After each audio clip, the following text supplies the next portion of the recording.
summer is just rushing by. It seems like you're one of those people that thinks, it was just 2 weeks ago that school let out, and now we're having back to school sales. Or are you one of those people that, for whom it seems like the days just sort of travel along at their own pace? Well, according to Philip Zambordo, the answer to those questions depend on where you're from, what culture you were raised in, and even what your religious background is. Mr. Zambordo claims that there are really 3 types of people. There are people who live in the past, thinking about the good old days or thinking about regrets of things that they've done. There are people who live in the present, kind of the hedonistic sort of people who just think about the pleasures of today, or people who think about only today because fate or God determines what's going to happen in the future, so why plan for tomorrow? And then there are people who think about tomorrow, who think about the future.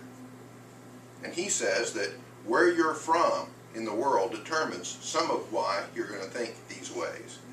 According to Zambordo, cultures that are closer to the equator are mostly past or present oriented, and that could be because the temperature doesn't vary, the seasons don't vary, or because it's so hot and people are slower at the equator.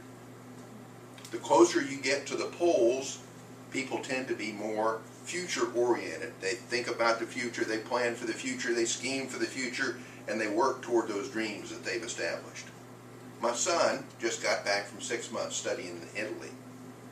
And in Italy there's a great divide between the northern part of Italy, where he was working and studying, and Sicily in the south.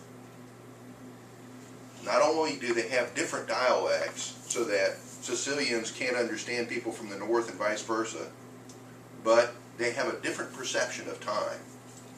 There's a political movement in Italy called La Liga, in which the southern states, the ones from Tuscany on south, are wanting to secede from the rest of Italy and form their own country.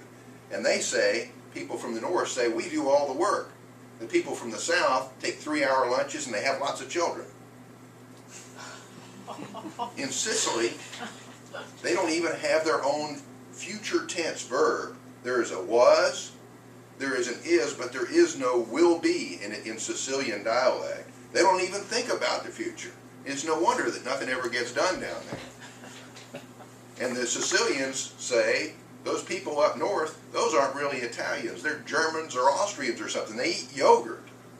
You know, they don't eat enough pasta to be considered Italians. According to Mr. Zambordo, Protestants are more future-oriented than Catholics. And I'm not sure about the theology of why that is. But perhaps it's because Protestants are working hard to prove that they're God's chosen people. Or maybe Catholics have something else in their theology that causes them to think about God's involvement in their life, and they don't need to plan for the future because God is doing that. I'm not a theologian, but perhaps that's why it is. There's a man named Robert Levine who's written a book called The Geography of Time, where he studies the pace of life around the world. And he went all over the world and he studied how fast people walked, how fast they ate, how long it took to get a postage stamp at the post office. And he interviewed people and he asked them, how long have you been waiting in this line? Or how long did it take to get into the dentist's office? That's their perception about how long things were taking. And he studied in the U.S., he studied 60 different cities. And what he discovered, which isn't really a surprise, is that in the faster paced cities, people have more heart attacks. Because it's tense and it's faster paced and people are moving at a faster rate and there's more stress.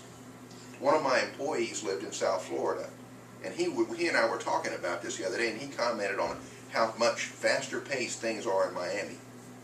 Maybe that's because there's so many Yankees that live down there, I don't know. But at any rate, when he came back to Pensacola, he had a tough time adjusting to our slower southern pace of life.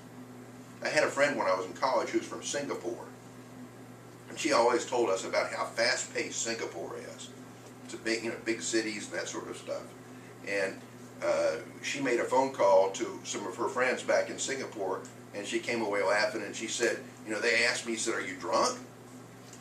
Have you had a stroke? What's wrong with you? How come you talk so slow? And she'd been in the States for more than a year, and unbeknownst to her, she'd adjusted to our pace of life and our pace of talking.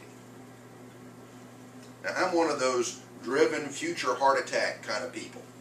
And recently I've been trying to learn to be patient. I get in the longest lines at the grocery store. I talk more to people. I do other things that help me to concentrate on the people around me rather than the tasks that I'm doing. And one of the things that I enjoy when I go on vacation is not just seeing the sights, but it's seeing how people live. And one of the things that you'll notice when you go to other places is that the pace of life is different. And I admire those people who are on, island time month, or they're on Mexico time and everything's going to get done mañana. And I'm just like JJ at my office. I admire that, but I don't know that I could adjust to being on island time for the rest of my life. So much of our conflict with other people stems from a different perspective on time. The fast-paced, future-oriented people see the slow-paced, past-oriented people as speed bumps on their way to getting things done. Get out of my way, you slowpoke. And the slow-paced people, they don't want to have to adjust their pace of life just because they're dealing with some person who's tapping their foot. It's a kuna matata, man, chill out. And I think that there are many benefits to different paces of life. Future-oriented people do get more things done. Present-oriented people make better friends. Past-oriented people are the keepers of our traditions. And if we could recognize that not everyone's just like us, we could learn and grow from one another. Things are not just wrong, they're just different. And it seems like to me that time is elastic anyway. Do you remember when you were a kid how fast vacations went? And how slow the time from Thanksgiving to Christmas was? While what we're waiting for slows down, and when it finally gets there, it runs through our fingers like sand and it's gone. And time is a great gift to us. It's a gift that allows us to get things done. It's a gift that we give to one another. And it also brings us memories that we wouldn't have without it. I need to learn to use the time that I'm given wisely, and I encourage you to do the same.